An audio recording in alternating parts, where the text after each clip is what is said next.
Welcome to Politicos. ప్రస్తుతం మనం మేడ్చల్ మల్కాజ్గిరి జిల్లా మేడ్చల్ మండలంలోని రాజబుల్లారం తాండా గ్రామంలో ఉన్నాము. ఈ నేపథ్యంలో ఇక్కడ ప్రస్తుత పరిస్థితి ఏంటి, గ్రామ సమస్యలు ఏ విధంగా ఉన్నాయి, గ్రామస్తులు ఏం కోరుకుంటున్నారో ఒకసారి వారి మాటల్లోనే తెలుసుకునే ప్రయత్నం చేద్దాం. అమ్మ మీ పేరు? రేణుక. మీ ఆయన పేరు? రమేష్. ఏముందమ్మా సమస్య?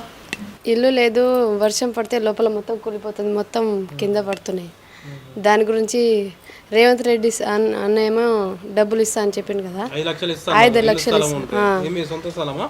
సొంత స్థలమే కానీ పైసలు లేక కట్టుకోవడం ఇబ్బంది అవుతుంది మాకు. ఏం పని చేస్తారు మీరు?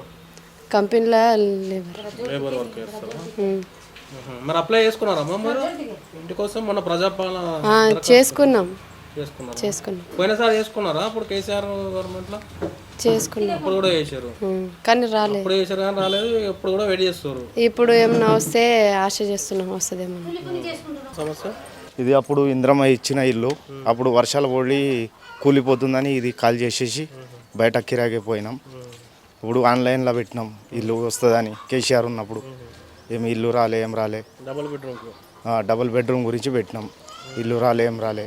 వర్షాలు పడి కూలిపోయావు, మొత్తం కూలిపోయింది. అప్పుడు కిరాయికి వెళ్ళిపోయినాం. గ్రామ పంచాయతీలో డ్రైవర్ చేస్తాం. మన ప్రజాపాలన అప్లై చేసారా కాంగ్రెస్ గవర్నమెంట్ లో? చేసినాం. ప్రజాపాలన అప్లై చేసినాం. ఇంకా ఏం రాలే. ఒకటి గ్యాస్ది వచ్చింది, సబ్సిడీ వచ్చింది, ఒకటి బస్సుది వచ్చింది, అంతే. ఇల్లు కోసం చూస్తున్నాం. ఇదేనా వీళ్ళు? ఇదే. వర్షం వస్తే ఉడుతుందా? ఊరుతుంది, అంతా కూలిపోతుంది. మాకు అసలు గవర్నమెంట్ ఇల్లే లేదు మా పేరు మీద. మా ఆయనకు కూడా కాలు ఇరిగింది, కాలు చేతులు పడిపోయింది పక్షవాతం తోటి. మాకు ఇల్లు లేదు, ఏం లేదు. గవర్నమెంట్ పింఛన్ కూడా లేదు. మేము ఎట్లా బతకాలి? మా పిల్లలు కూడా లేదు. అంతకుముందు మీరు అప్లై చేసుకున్నారా ఇంటి కోసం? చేసుకోలే, ఇప్పుడే ఫస్ట్. ఇప్పుడు మనం వేసారు, మేము చేయలే. అసలు మా పేరు మీద గవర్నమెంట్ ఇల్లే రాలే. అప్లై చేసుకోవాలి కదా మీరు. ఏడిపోయి చేసుకోవాలి, మాకు తెలియదు కదా. పంచాయతీ ఆఫీస్ కూడా అప్లై చేసుకోవాలి. వాళ్ళు రాస్తలేరు. ఇంట్లో ఇద్దరే ఉంటాం ఈ ఇంట్లో.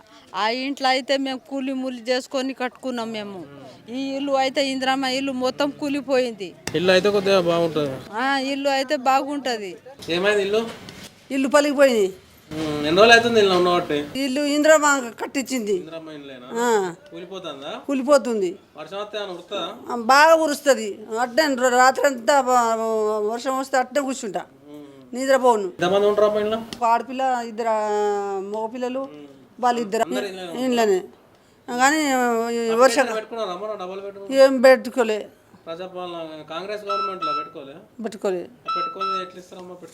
పెట్టుకోలే. మాకు తెలియదు సార్. నా కొడుకు ఎంతో సారి అడిగినా, ఏడికి పోతుంది వస్తుంది, ఏడికి పోతే వస్తుంది. అందరు రాపించుకుని నా కొడుకు రాపియలే.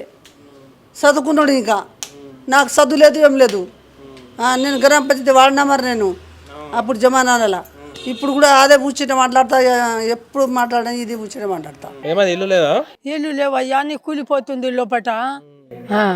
అప్లై చేసుకున్నారా మరి డబుల్ బెడ్రూమ్ పోయినసారి? ఏమో నా కొడుకు గిట్ట చేసిర్రు, నేనైతే చేయలే. కానీ వర్షం పడితే ఉరుతుందా? ఊరుతుంది, కూలుతుంది, కూలిపోతుంది.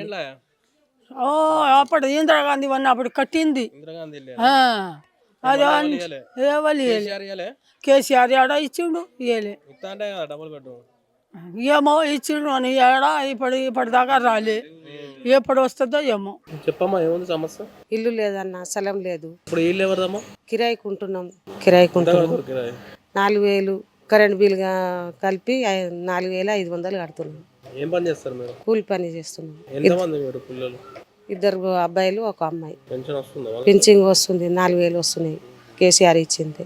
డబుల్ బెడ్రూమ్ అప్లై చేసుకున్నారా? అప్లై చేసుకున్నాం, రాలేదు. ఇప్పుడు మళ్ళీ కాంగ్రెస్ గవర్నమెంట్ అప్లై చేసుకున్నారా? మళ్ళీ అప్లై చేసినాము, వస్తుందా అని చెప్తారు. ఎప్పుడు వస్తుందో ఇల్లు లేదు, ఏం లేదు. ఏమన్నా ఇల్లు కూలిపోయింది. చాలా రోజులు ఇది కూలి సంవత్సరం అవుతుంది.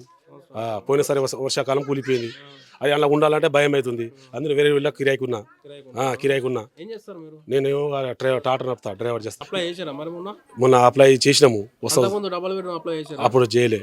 అప్పుడు నేను పరిస్థితి బాగలేదు. ఇప్పుడు మొన్న లేచిన నేను మొన్న లేచిన, నాకు శాతం అయితే లేదు. Own place. అదే కొంత వస్తే రేకుల మిగిలిన పెట్టుకుందాము, అది చేసుకుందామని ఉన్నా. ఇప్పుడు ఇల్లే కిరాయి ఇల్లు ఉన్నా. అట్లా ఇప్పుడు ఇల్లు లేదు. ఇప్పుడు ఎందుకంటే పూర్వలు కూడా భయపడుతున్నారు అలా ఉందామంటే అందులో కిరాయి దానిలో ఉన్నా అందులో ఇప్పుడు అడిగి ఉంది ఇల్లు. ఏమైంది ఇక్కడ దోమలు వస్తున్నాయి సార్ పాముల దగ్గర. డ్రైనేజ్ పక్క నుంచి పోతుంది ఇంటికాడ. మా ఇంటి పక్క పోండి సార్ నీళ్ళు ఎక్కువ వస్తున్నాయి దగ్గర. దోమలు ఎప్పటి నుంచి పట్టించుకుంటారు ఎప్పటి నుంచి దగ్గర ఇది దగ్గర ఇప్పుడు కాలువ? 3 సంవత్సరాలు అయ్యాయి సార్. 3 సంవత్సరాల నుంచి ఇదే ఉందా పట్టి వ్యవస్థ? పట్టి చేసుకుంటారు చెప్పినది కూడా అవునా? అర్థం వాసన చేసుకుంటారు. బాగానే వస్తుంది. వాసన బాగా వస్తుంది సార్. దోమల మందు కూడా చక్కగా మొత్తం ఊరు కొట్టేస్తారు. నీళ్ళు మొత్తం ఇటు వస్తాయా? తండా నీళ్ళు పెద్ద మొక్కండి అక్కడ నుంచి ఇక్కడ దీంట్లో కలిపారు సార్. దోమలు ఉన్నాయా? దోమలకు సాయంత్రం 6:30కు వస్తే మొత్తం ఇంట్లో మొత్తం ఖుషి బతుకుతారు దోమలతోటి దోమలతో. ఫిర్యాదు చేసారా పంచాయతీ? 10 సార్లు చెప్పినాం సార్. 10 సార్లు. మేడం కూడా చెప్పినాం. ఇక్కడ చుట్టూ ఉన్న వాళ్ళకంతా ఇదే ఇబ్బంది. అంత ఇబ్బంది సార్. ఈ గల్లీ మొత్తం పాములు 6:30 కాగానే పాములు సార్. చిన్న పాములు వస్తున్నాయి సార్. మా చిన్న పోరోళ్ళు పిల్లలు ఉంటే ఇబ్బంది అయితే ఇక. అదే సార్ 2-3 సార్లు డ్రమ్ములో కిందనే ఉండే. అక్కడ దాకా శాంక్షన్ చెప్పిండు సార్ అని చెప్పినాం. చేపిస్తా అని పోయి అటే పోయి మళ్ళీ ఇప్పటిదాకా పతలేదు వాళ్ళు. చెప్పమా వాటర్ సమస్య అన్నారు. వాటర్ మాకు గలీజ్గా వస్తాయి, మళ్ళీ 10 నిమిషాలు వస్తాయి తాగేటి తాగే నీళ్ళు. మళ్ళా సరిగా రావు అవి. ఒక రోజు రోజు వస్తాయా? ఒక రోజు వారానికి ఒక రోజు 2 రోజులు రావు. వచ్చినప్పుడు కూడా సరిగా ఇవ్వరు. సరిగా అంటే ఎక్కువసేపు ఇయ్యరా? ఎక్కువసేపు ఇవ్వరు. 5-10 నిమిషాలు ఇచ్చి వదిలేస్తారు. సరిపో మాకు. మరి ఏం నీళ్ళు తాగుతారు మీరు? మేము కొనుక్కొచ్చుకుంటారా? కొనుక్కొచ్చుకుని తాగుతాం. ఏమైందమ్మా ఇల్లు? ఇల్లు అంతా కడుతుంది సార్. అప్లై చేసిన రాలే. ఎంతమంది ఉంటారు ఇంట్లో? 3 ఎవరెవరు? కోడలు కొడుకు నేను. ఇల్లుకి అప్లై చేసుకున్నారా? అప్లై చేసుకున్నా పాస్బుక్ వచ్చింది. ఇంతకు ముందు అప్లై చేసిన మళ్ళీ పాస్బుక్ కూడా ఇచ్చిండ్రు. ఇల్లు కట్టిస్తా అన్నాడు. ఇల్లు లేదు ఏం లేదు. ఎవరన్నారు కట్టిస్తా? ఇప్పుడు ఎక్కిన కాంగ్రెస్. మొన్న బీఆర్ఎస్ ప్రభుత్వం వచ్చిందా? ఆ, అప్లై చేశారా? ఆ, ఏమన్నారు వాళ్ళేమన్నారు? ఈ కట్టిస్తాం అన్నారు. ఏం లేదు. కాంగ్రెస్ గవర్నమెంట్ లో మళ్ళీ అప్లై చేశారా? ఆ, ఏమన్నారు వీళ్ళు ఏమన్నారు మరి? కట్టిస్తామన్నారు. మళ్ళీ వాళ్ళు పతకే వస్తలేరు. 5 లక్షలు ఇస్తా ఉంటుంది కదా గవర్నమెంట్. కట్టించుకుంటాం సార్. ఇంత అంత మళ్ళీ సాయం ఇంకా 5,000 ఏడాది అప్పు చేసి కట్టుకోవచ్చు. ఊళ్ళో సహజ నాకు 2 కొడుకులు. నాకు ఒక ఇల్లు వచ్చింది ఇందిరమ్మ ఇల్లు, కానీ మా కొడుకులకు రాలే. 2 కొడుకులు పెళ్లి చేసిన అప్పో సప్పో చేసి నేను కూలినాలు చేసుకుంటా. నేను జామకాయలు అమ్ముకుంటా. వాళ్ళకు పెళ్లి చేసిన. కొడుకులు డిగ్రీ చదివించినా ఒక మార్కులు పోయింది. ఏం డ్యూటీ రాలే ఏం రాలే.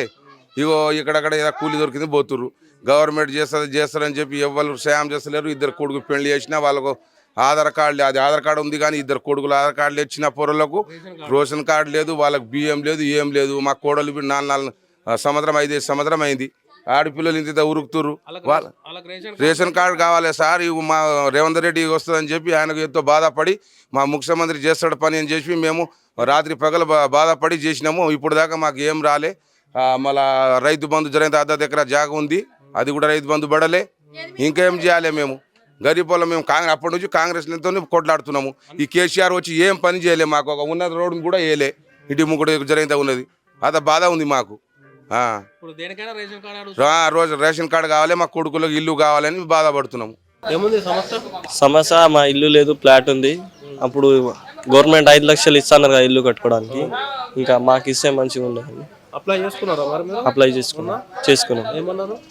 అది ఇచ్చిరు కానీ ఇంకా అప్లై రాలేదు కదా. ఇంకా కురుస్తుంది. ఏమైందమ్మా ఇల్లు? ఇల్లు అంతా కురుస్తుంది బిడ్డ. గిన్నెలు పెడతా వాన వస్తే. అగో ఆ రూమ్ అయితే కూలిపోయేటట్టే ఉంది లోపట. ఎన్ని ఏళ్ళ నుంచి ఉంటారు ఇలా? 50 ఏండ్ల ఇంద్రమ్మ ఇచ్చిన ఇల్లు. జాగ లేదు, భూమి లేదు. మళ్ళీ ఎప్పుడు అప్లై చేసుకోవాలి? చేసిన ఎవరు ఇస్తలేరు. కేసీఆర్ ప్రభుత్వంలో డబుల్ బెడ్రూమ్ అది చేసిన బిడ్డ రాలే.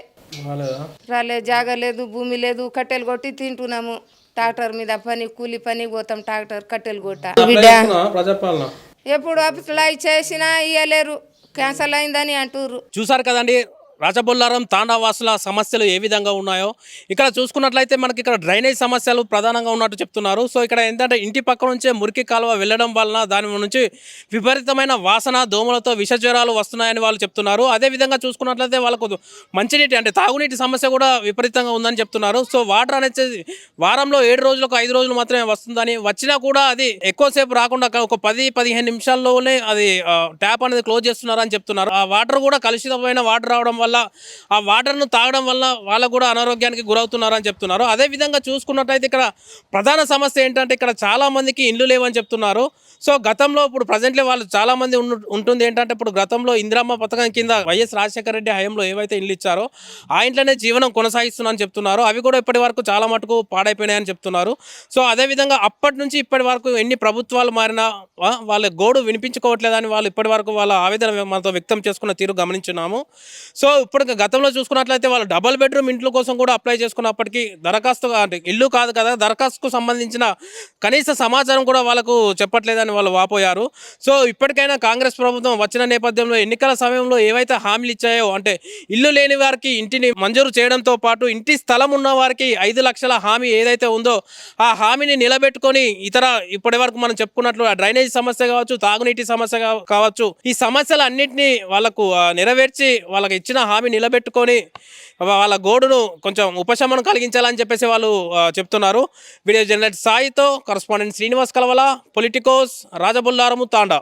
Please subscribe to the channel and download the Politicos app from the links in the description.